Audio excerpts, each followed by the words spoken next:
Hello friends, வணக்கம். நான் USA தமிழன் பேசுகிறேன். இன்னைக்கு ஒரு இன்ட்ரெஸ்டிங்கான வீடியோ பார்ப்போம்.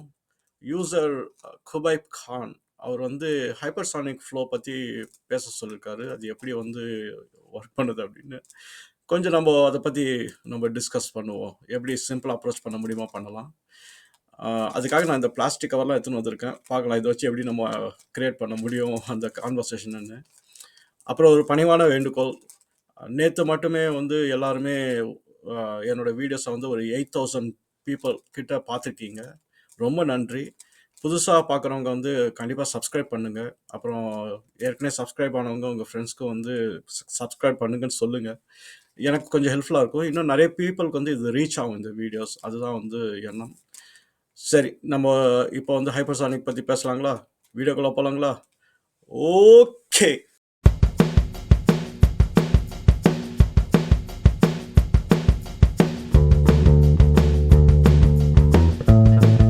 சூப்பர்.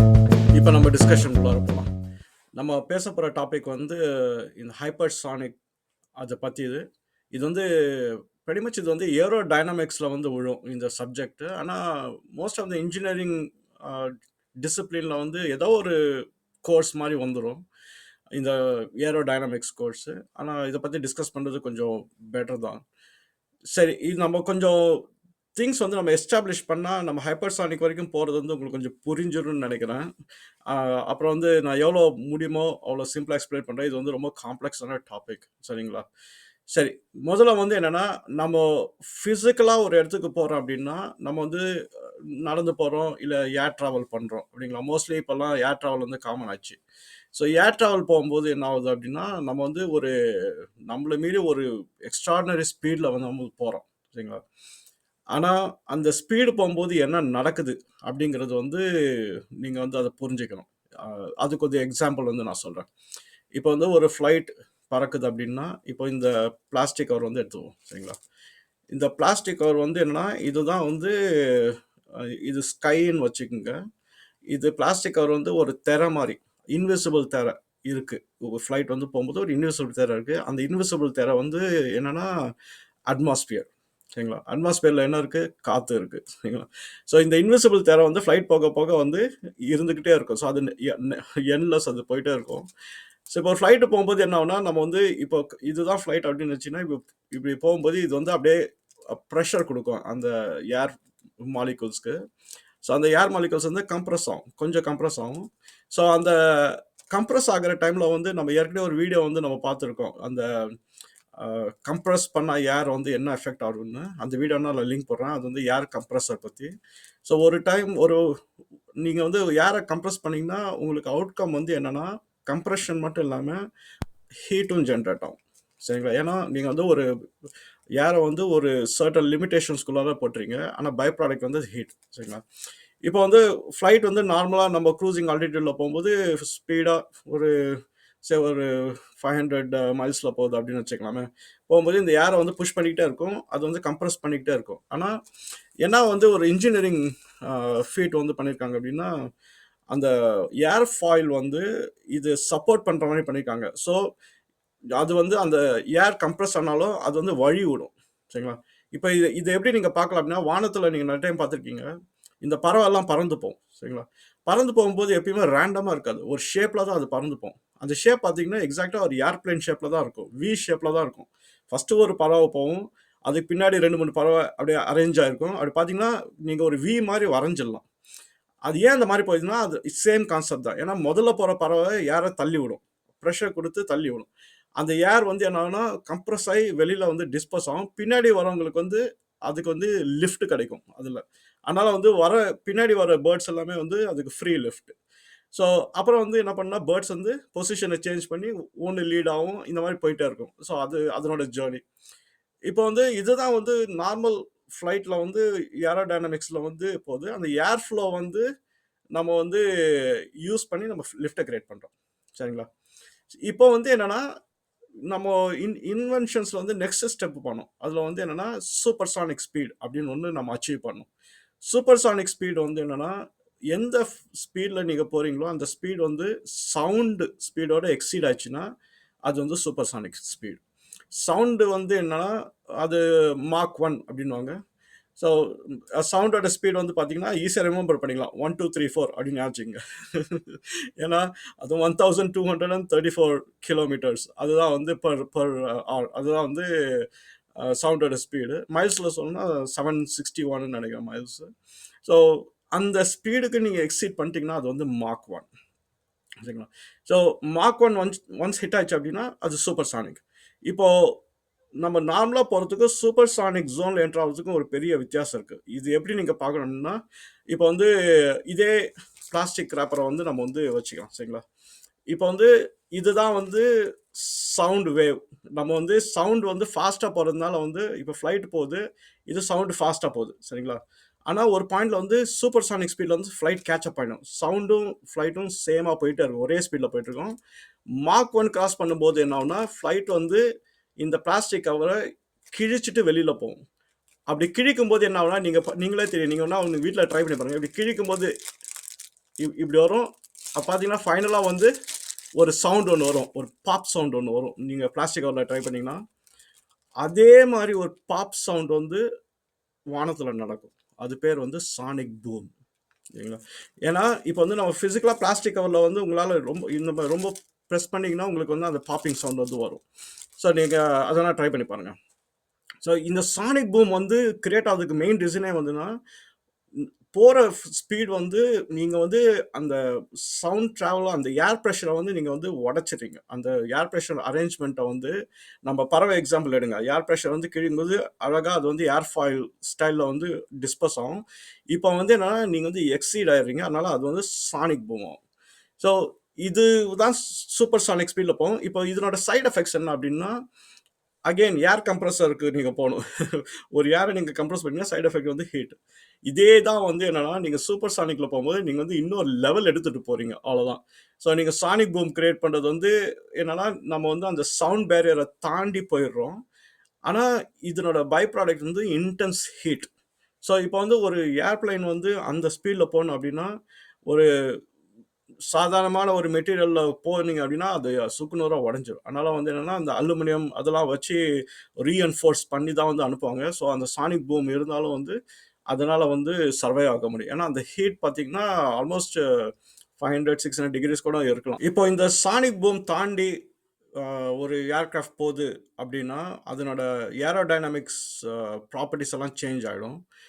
அந்த ஃபினாமினன் பேர் வந்து என்னன்னா, ஹைப்பர்சானிக் ஃப்ளோ அப்படின்னுவாங்க. ஹைப்பர்சானிக் ஃப்ளோ வந்து என்னன்னா, உங்கள சுத்தி அந்த ஆப்ஜெக்ட் சுத்தி நடக்கிற வேரியேஷன்ஸ், பிரஷர் வேரியேஷன்ஸ் அப்புறம் டெம்பரேச்சர் வேரியேஷன்ஸ் எல்லாமே வந்து due to the exceeding velocity. Velocity ஜாஸ்தியா போறதுனால எல்லாமே லேகிங்கா இருக்கும். நம்ம போற ஏர்கிராஃப்ட் மட்டும் தான் அந்த ஸ்பீட்ல போகும். அந்த அந்த சினாரியோக்கு வந்து ஹைப்பர்சானிக் ஃப்ளோ அப்படின்னு சொல்லுவாங்க. இந்த பாயிண்ட்டுக்கு அப்புறம் வந்து நெக்ஸ்ட் ஹியூமன்ஸ் வந்து இன்வென்ஷனோட ஆசை தான்.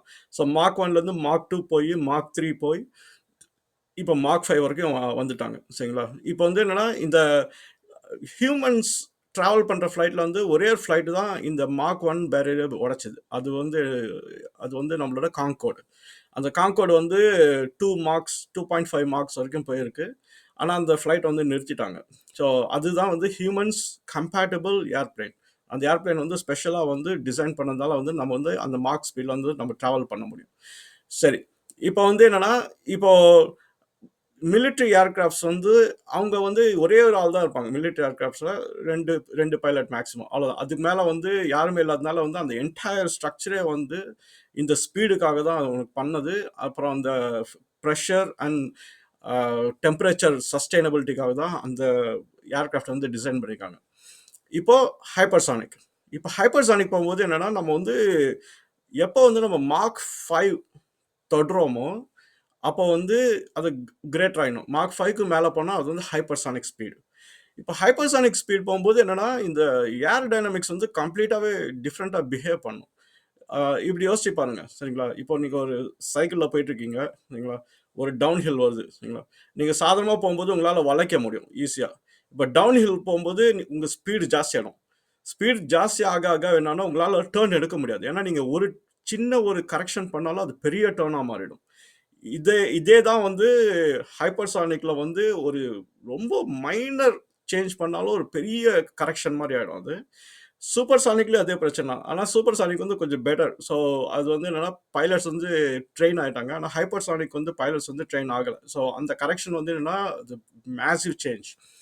இப்போ வேற பிரச்சனைகள் என்ன வருது அப்படின்னா ஹைப்பர்சானிக்ல வந்து இப்போ நம்ம போற ஏர்கிராஃப்ட் இப்போ இந்த ப்ரெஷர் டிஃபரன்ஸ்னால நம்ம வந்து வெலாசிட்டி ஜாஸ்தியா இருக்கிறதுனால என்ன ஆகுது அப்படின்னா சூப்பர் சானிக்ல இருக்கிற ஹீட்டோட இன்னும் வந்து எக்ஸ்ட்ராபுலேஷன் ஆகிடும். ஸோ அந்த ஹைப்பர்சானிக் ஸ்பீட்ல வந்து பார்த்தீங்கன்னா அந்த ஏரோட டெம்பரேச்சர் வந்து ஆல்மோஸ்ட் ஒரு 3000 ஃபாரன்ஹீட் இருக்கும்.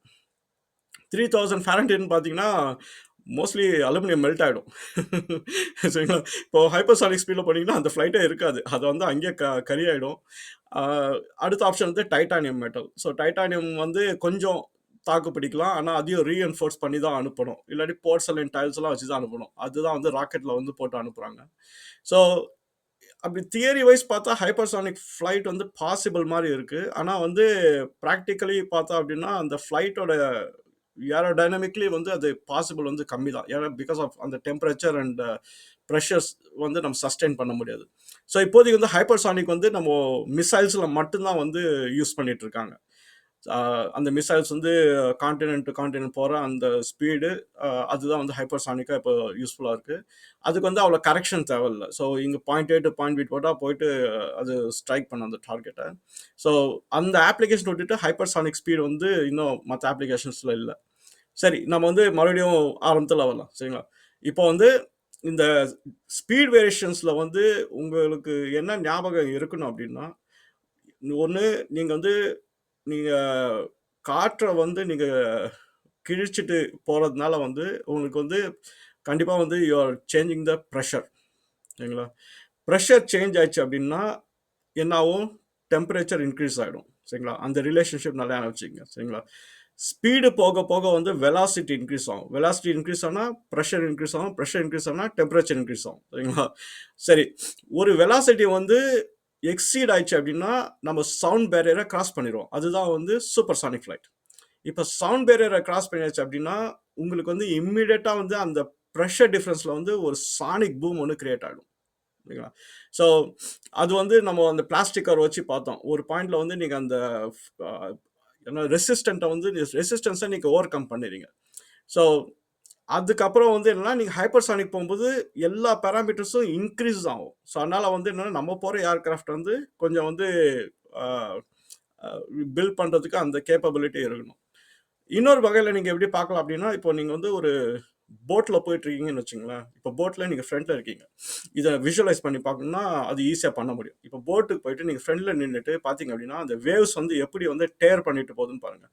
வேவ்ஸ் டேர் பண்ணும்போது நீங்கள் வந்து என்ன அதை அந்த ரெஸ்ட்ரிக்ஷன்ஸ் நல்லாவே ஃபீல் பண்ண முடியும். அது வந்து ரெசிஸ்ட் பண்ணும்.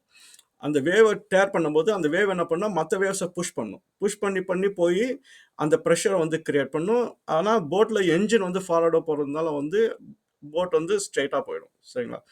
இப்போ இதே தான் வந்து நீங்கள் வந்து இன்விசிபிளாக நம்ம ஏரில் பார்க்கணும். அதனால அது ஏரோடைனமிக்ஸ். அது பார்த்தீங்க அப்படின்னா சேம் ஃபினாமினன் நம்ம வந்து அது விஷுவலைஸ் பண்ணுறதுக்கு நீங்கள் வந்து தண்ணியை வச்சு நீங்கள் பார்த்தீங்க அப்படின்னா உங்களுக்கு வந்து எப்படி வந்து ஒரு ஆப்ஜெக்ட் ட்ராவல் ஆகி அந்த ரெசிஸ்டன்ஸ் ஓவர் கம் பண்ணி அதில் என்னென்ன வந்து எஃபெக்ட் ஆகுதுன்றது உங்களால் ஈஸியாக வந்து கனெக்ட் பண்ண முடியும். சானிக் பூம் பற்றி உங்களுக்கு ஒரு எக்ஸ்பீரியன்ஸ் என்ன, நீங்கள் வந்து ஒன்றும் இல்லை, இப்போ வந்து ஒரு வேல் வாட்சிங் போனீங்கன்னு வச்சிங்களேன். இப்போ டால்ஃபின் வாட்சிங் போனீங்க அப்படின்னா டால்ஃபின் வந்து தண்ணிக்குள்ளார இருக்கும். ஒரு பாயிண்ட்ல வந்து மேலே வந்து ஒரு ஜம்ப் பண்ணும். சரிங்களா? அப்படின்னா நீங்கள் அந்த சினாரியோ வந்து நீங்கள் எப்படி விஷுவலைஸ் பண்ணலாம் அப்படின்னா நம்ம வந்து ஒரு நார்மல் ஃப்ளைட் வந்து கிவன் நம்மளுக்கு நோன் கண்டிஷன்ஸில் போயிட்டு இருக்கும்போது உடனே சவுண்ட் பேரியரை எக்ஸிட் ஆகிடுது. அப்போது டால்ஃபின் வந்து எப்படி தண்ணியிலேருந்து வெளியில் வரும்போது அதுக்கு வந்து எம்டியாக இருக்கும். ஏன்னா ப்ரெஷர் டிஃப்ரென்ஸ் எல்லாமே டிஃப்ரெண்ட்டாக இருக்கும். அப்போது ஒரு சானிக் பூம் வந்து நடக்கும். அது நம்ம கண்டுக்க மாட்டோம், அவ்வளோ வந்து அட்டென்ஷன் கொடுக்க மாட்டோம். ஆனால் அந்த ஈக்குவலன் தான் சானிக் பூம் வந்து நம்ம மேசிவாக கேட்கும் இங்கே எர்த்தில் இருக்கிறவங்களுக்கு மேலே போகிற ஃப்ளைட்லேருந்து. ஸோ இதுதான். ஸோ இது வந்து நான் கொஞ்சம் ஹை லெவலில் தான் பேசியிருக்கேன். ரொம்ப டீட்டெயில்ஸ் வந்து இதில் இருக்குது. ஆனால் வீடியோவும் லென்த்தாக போயிடும். சரி, இது வீடியோ பிடிச்சிருந்ததுன்னா கமெண்ட் பண்ணுங்கள், ரிக்வஸ்ட் இருந்தாலும் கேளுங்க, என்னோட சேனலுக்கு சப்ஸ்கிரைப் பண்ணுங்கள். நம்ம இன்னொரு வீடியோவில் நம்ம டெஃபினட்டாக மீட்வோம். சரிங்களா? பாய்.